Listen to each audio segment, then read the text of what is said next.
So, being ahead of things, you know, secession is now becoming something that you're starting to see very specific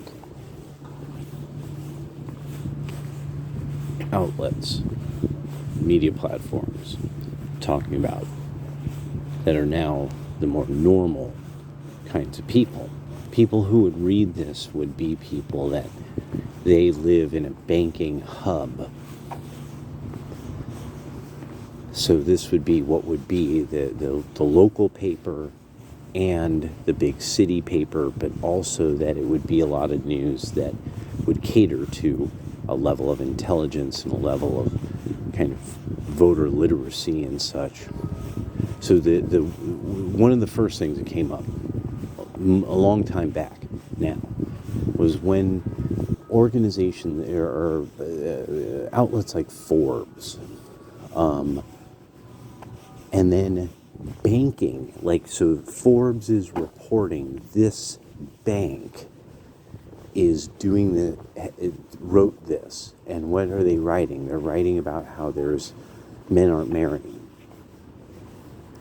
and we were ahead on this. The Right of Center was already ahead on this, but once you had something like a finance paper writing about a social issue, and they're telling a certain class of people, you need to watch out for this social issue. This is going to cost billions of dollars, possibly. But we were ahead of this. So now there's another that they kind of get it at first. It takes a while, but it's starting to move through the herd, and it's secession. More and more, it's starting to become clear. As soon as the boomers are in the ground, a lot of options other than political are going to start happening. They're already starting. They're already brewing.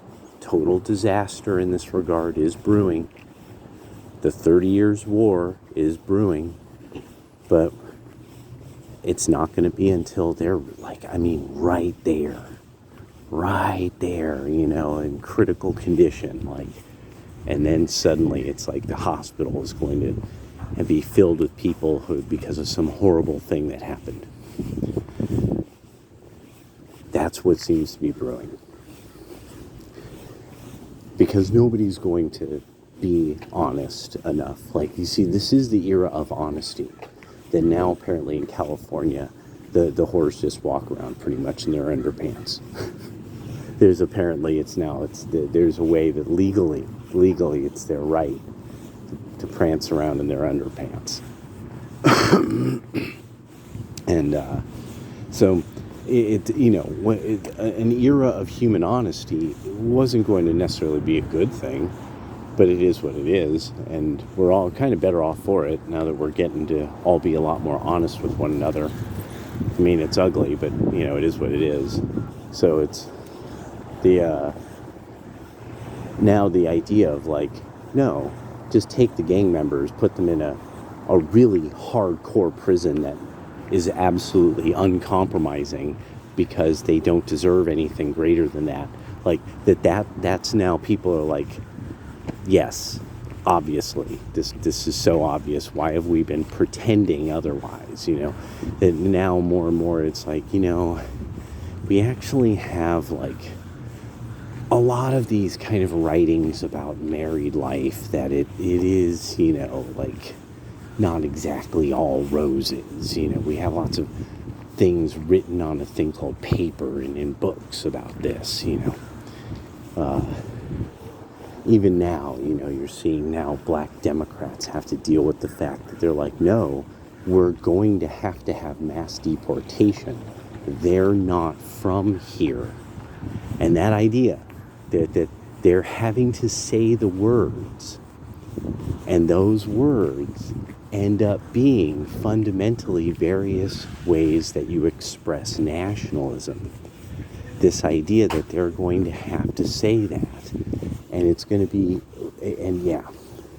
so there's kind of no way around that people are finding themselves having fewer and fewer options. And now the whole thing of, well, and what, and I keep getting lied to. That's the big one that more and more and more people are starting to get this. Why are there so many dishonest people in our society? Why do we keep getting lied to? Why didn't somebody just tell us the bad news and stop lying? Why didn't somebody just like level with you and like make it understood how bad this is, so that you could then at least figure out how to get out, what to do? No, your kid is fucking broken. Your son is not a girl. He's broken. You fucked up. Something is wrong. These are the courses that we pretty much understand. They're the least intrusive. I mean, you just start researching it. This was the thing that really hit with people who they took the red pill. What it was is that there was things about themselves even that they were like, this is why, why is it like this? Because it wasn't, and there we go. That was something else that hit me. Because political, social, racial, mystic kind of movements, everything from the Aryan nations to even Noble Drew Ali's and all those various groups that come off of Noble Drew Ali, there's a big upping oneself. Concern for anything is just big upping oneself. This is the whole thing with the left and Marxists too. Well, when you accept the tragic view, like as Thomas Sowell was putting it, then it's like, well, you are accepting really how powerless you are to do anything, that you're going to need other humans to do and solve this social problem, because this isn't something that you could just mystical your mind out of. You can't just kind of believe something enough and that it will change reality, where a lot of kind of political mysticism, like a lot of times I'll put it as like political Gnosticism and such, that you end up with people kind of thinking that, well, if everyone just was on the same vibration about the subject, then blah, blah, blah, blah, blah. Not really. You're going to have to accept this is the problem and here's exactly the measurements. How quickly do you have to solve this problem? And once you have the measurements and you really understand it, it's much easier to tackle. Getting the measurements is the hard part. And it was like Scott Adams had said, like an engineer, you have to give me the math to do. If I don't have the math to do, I can't give you an answer. I can't tell you how to help yourself with your problem. And without honesty, without subjective truth being understood to be subjective, to be what it is, or subjective truth to be inaccurate, and you need objective truth and this, that, and the other. It's without that, it doesn't. It's just political mysticism. It's just people with these weird, empty phrases that they repeat a lot, but they don't get a lot done. And then they keep blaming sort of everybody for, we couldn't get this problem solved because people didn't empty phrase, And so I was just, now everyone's starting to get this with it hit the parking lot of the hospital, that kind of, that now they're starting to see, where did all this footage come from? Wait, why did all this media just fall in line? Like now again, people are seeing how incredibly bad this is about to get, as we're just totally bamboozled into constantly being at war, or you have to vote for Trump. And I mean, and people are really, they're not going to know what to do.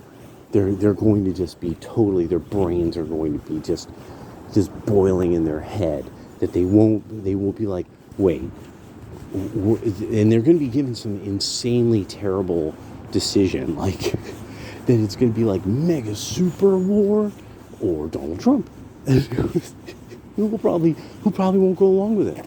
And I've just been thinking about that. Like, that would be so lame for the other side to have like sort of everything they believed in so thoroughly trampled on. Like that, it's just gone. It's just no pretense anymore. There's just nothing there. It was this horrible claptrap that never meant anything.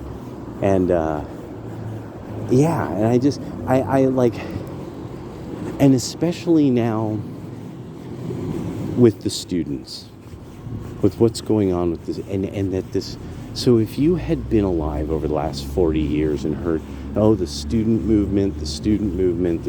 this, the students everywhere in the world, students. So it didn't matter what you did. You were students. You were full of ideas. You were full of this and that and this. And so and now to see how quickly the rewards have been pulled from some of these schools for properly properly instructing the young. That I've never seen anything like that. That the money gone. That, you know, it's like you had these students do this. These students participated in a protest. We have pictures of them. We have their Facebook pages, yada yada yada. We are not going to hire anybody in these law firms from these schools. Bam. I don't know if any of you even saw that there's law firms that are like, we're not hiring people from these big time law schools. Another one was it was just money from alumni that just is gone, and it's just totally gone. Like and the language used when they, you know, these people were like, no, we're pulling our money, is the kind of language used where it's like, no, you know, no, the money's gone. You fucked up. Like, whatever you've done to make these kids think this, our money's gone. And I've never seen anything like this. So this is just fascinating times. It's oh boy, oh, there's a character. I never show you guys what they look like. There's this character, this poor fellow. Wowie zowie.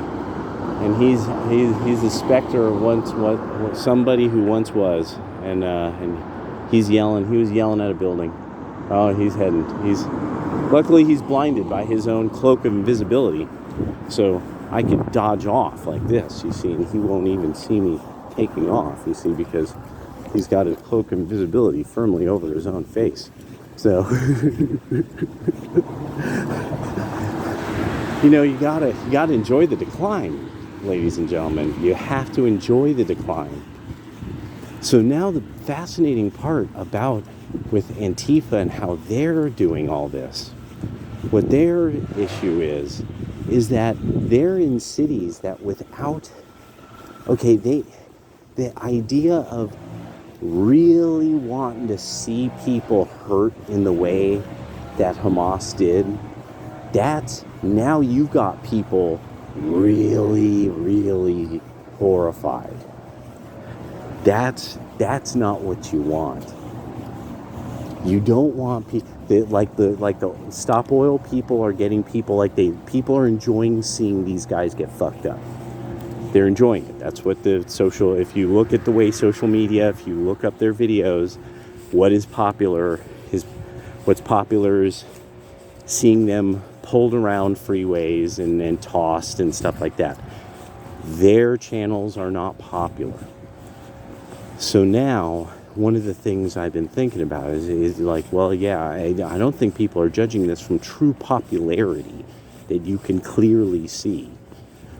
And so with people like Antifa and all that, you guys have this problem now of you are incredibly unpopular.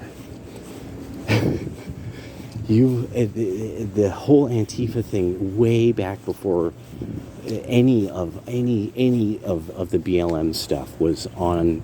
They were always the hell of into Palestinians and various Islamic world causes and stuff like that. That's why some of them ended up fighting with the Kurds, and the government knows about them, and they were involved in all that stuff up at Chaz. They were and probably were involved in the actual shooting, but nobody wants to talk about it because somebody has gotten. They have some now connection with the feds. They're some kind of project that has something to do with the feds.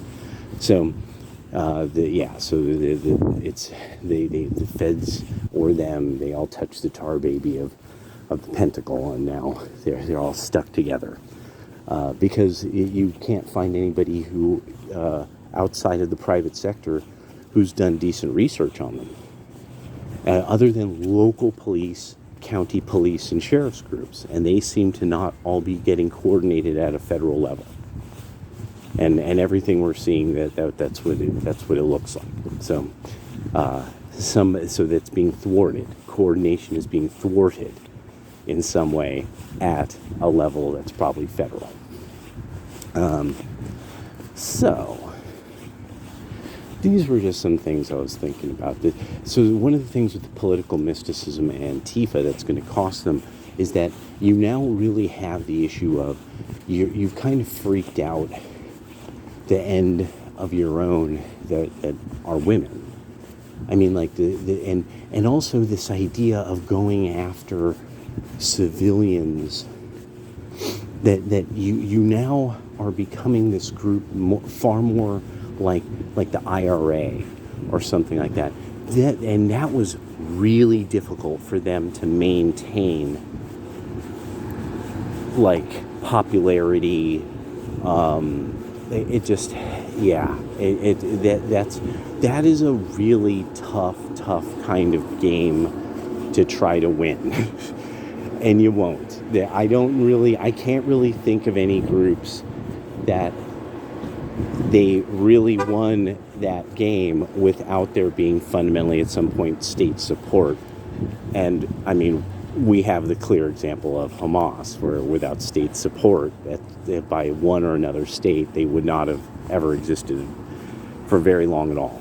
And so people playing this kind of thing like we're going to be political hooligans, playing off the kind of political Gnosticism of our followers, which is just really, vanity and big-upping oneself for one's, amorphous morality. You need an entire cultural thing behind it. You need music behind it. You need movies behind it, imagery behind it, comic books behind it. The reason why you have the cool 90s into the 2000s is that you had music, culture, also about people being cool to one another. The X-Men spoke to the young of the 80s who become the men of the 90s and 2000s of a multiracial, multinational group of outsiders who all would pool their crazy powers together. And it reminded you sometimes of a group of friends of yours when you would all bike around and play pretend or play guns or something like that. Or play some sports or, was it Foursquare or some shit or handball or something.